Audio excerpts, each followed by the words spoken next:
Hey folks, welcome back to Andy and Anna Talks, your weekly deep dive into the stories behind the headlines. Today we are here to explore the big question. Why did India agree to a ceasefire? Now, on the surface, a ceasefire along the line of control of the Lhasa, that's the de facto border between India and Pakistan, it might seem like just, well, good news. Yeah, straightforwardly good news. Right. But as we often find, digging a bit deeper reveals a lot more complexity. The layers underneath are usually where the really interesting stuff is. Absolutely. And we need to be clear, this isn't like a peace treaty suddenly appearing. No, not at all. It's a cessation of active hostilities. Think of it more like hitting the pause button. And those buttons, they usually get pressed for some very specific, often strategic reasons. Exactly. And if you've been following the news outlets, Indie TV, Aaj India Today, The Hindu, Times of India, places like that, you'll remember things got pretty tense just recently. Oh yeah, back in early May, reports were coming in about increased cross-border shelling. Particularly in the Poonch and Rajouri sectors of Jammu and Kashmir. And unfortunately, that led to the kind of consequences we've seen before. Familiar story, sadly. People having to leave their homes. Schools closing down, safety warnings. It was a tense period, even if it didn't blow up into something bigger. And as usual, you had different narratives, didn't you? You did. India Today was reporting claims from Pakistan about ceasefire violations by India. While India was saying its actions were retaliatory, responding to provocation. It's that sort of cycle. It is. Then, almost out of the blue, came this announcement. Yeah, quite sudden, wasn't it? Relatively, yeah. Both India and Pakistan put out these rather terse military statements, just reaffirming their commitment to the 2021 ceasefire understanding. No big speeches, no fanfare. Nope, just a concise confirmation. Both sides agreeing to basically hold the line. Which naturally brings us right to the core of today's deep dive. What actually prompted this shift back to, well, relative calm after things heated up again? It's rarely just one thing, is it? And probably not purely about wanting peace for peace's sake, at least not solely. Right. It's usually a calculation, a mix of factors. So let's try and unpack some of those potential reasons why India, specifically, might have agreed to de-escalate right now. Okay. Where should we start? Maybe the domestic political angle. Yeah, that seems like a good place. Political optics and strategy. Right. Because ceasefires, their timing, it can often be linked to politics, can it? Especially thinking about elections, state level, national level. Governments generally prefer the public focus to be on, their domestic agenda during campaign time, their achievements, their promises. Exactly. And a prolonged conflict, even a low-level one, it can really pull focus away from that. It becomes a distraction. And maybe more than just a distraction, it could actually hurt a government's position, couldn't it? Absolutely. Think about issues like inflation. If that's already a public concern, and it often is, the economic pressures of conflict, even just heightened tension can make it worse. So that initial patriotic rally around the flag feeling might wear off. It can, yeah. It can turn into conflict fatigue. People start feeling the pinch, worrying about wartime prices, and that's not the mood you want heading into an election. Makes sense. Okay, so political timing is one potential factor. What else? Well, moving beyond the purely political, there's the practical side of things, military bandwidth. Military fatigue. Yeah, exactly. And that's not just about tired soldiers on the front line, though that's part of it. It's the whole system. Logistics, planning, resources. Yeah. The strategic strain. And India's already juggling quite a bit, security-wise. It is. You've still got the very complex situation with China up in eastern Ladakh. We've seen reports, like in Hindu, about those high-altitude deployments continuing. Full disengagement hasn't happened everywhere yet. Right. So managing serious tension on two major fronts at once, Pakistan in the west, China in the northeast, that's a huge challenge. It's a massive strain. Yeah. Logistically, strategically. So a ceasefire on one front, the Pakistan front, well, it frees up crucial resources, doesn't it? It lets you focus more attention elsewhere. And crucially, it reduces the risk of things escalating on both fronts simultaneously. That's the nightmare scenario. Precisely. So it's a very pragmatic, strategic move from that perspective. Okay, so domestic politics, military strategy.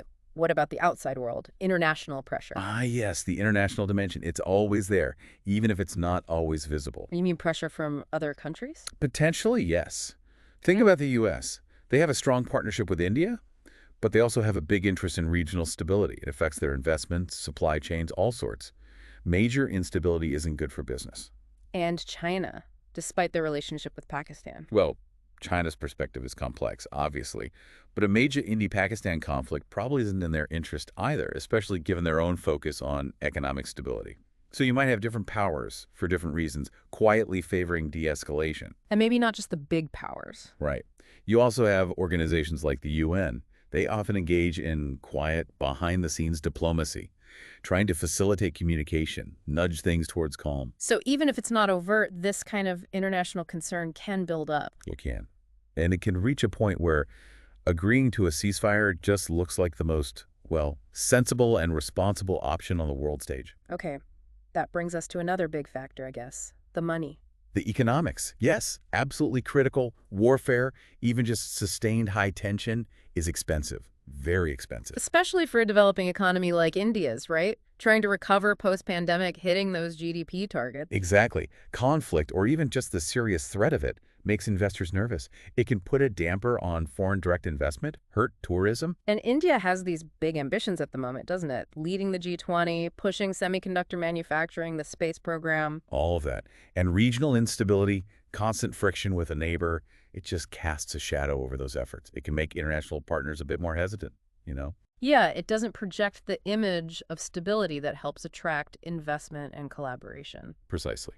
So purely from an economic standpoint, dialing down the tension makes a lot of sense. And then there's the cost that maybe doesn't get talked about enough in strategic discussions. The human cost? The emotional cost, the civilian impact, yes, it's immense. We mentioned families being displaced, schools closing. It's just the constant fear for civilians living near the Law Sea, for the soldiers and their families on both sides. Every time things flare up, it reopens old wounds, doesn't it? Yeah. Particularly in places like Kashmir, where conflict has been a reality for so long. The trauma is deep-seated. So a ceasefire, even if you know it might be temporary, it offers some breathing room. It does. A chance for people to just exhale. A collective emotional respite, even if it doesn't solve the underlying problems. But we have to be realistic about these ceasefires, don't we? You mentioned temporary. We do. It's really crucial to remember that they're often, well, tactical. Strategic maneuvers rather than genuine steps towards lasting peace. History bears that out, unfortunately. It does. Look at the Kargil War back in 1999. That conflict actually came after a period of diplomatic engagement and relative calm, including ceasefire agreements. It shows that hitting pause doesn't guarantee the fighting won't restart. So the pause can be used for other things? Exactly. Both sides can use a ceasefire period to, frankly, regroup, to re-equip their forces, maybe reposition assets, reassess their strategies. It's a tactical breather. It could open a door for peace talks, though, in theory. In theory, yes. It creates a space where talks could happen. But that requires real political will on both sides, a genuine commitment to engage. And historically, that's often been the missing piece. Okay, let's zoom back out to that international picture again for a moment. Because the India-Pakistan relationship, it doesn't just matter to them, does it? Oh, absolutely not. You've got two nuclear-armed neighbors in a really volatile part of the world.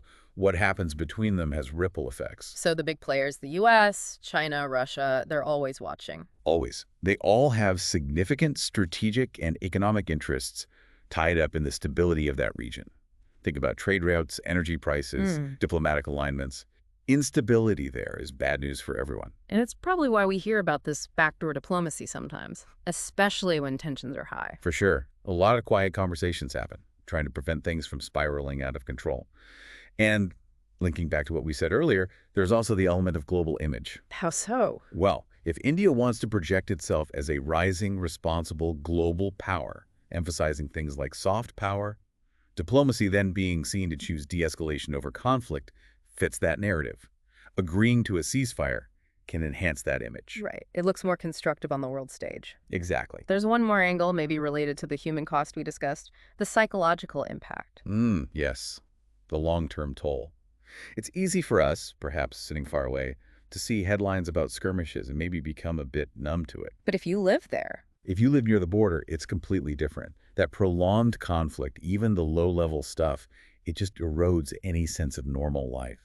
Generations grow up under that shadow. It must be incredibly draining. Unimaginably so. And we should remember, this isn't just an Indian experience.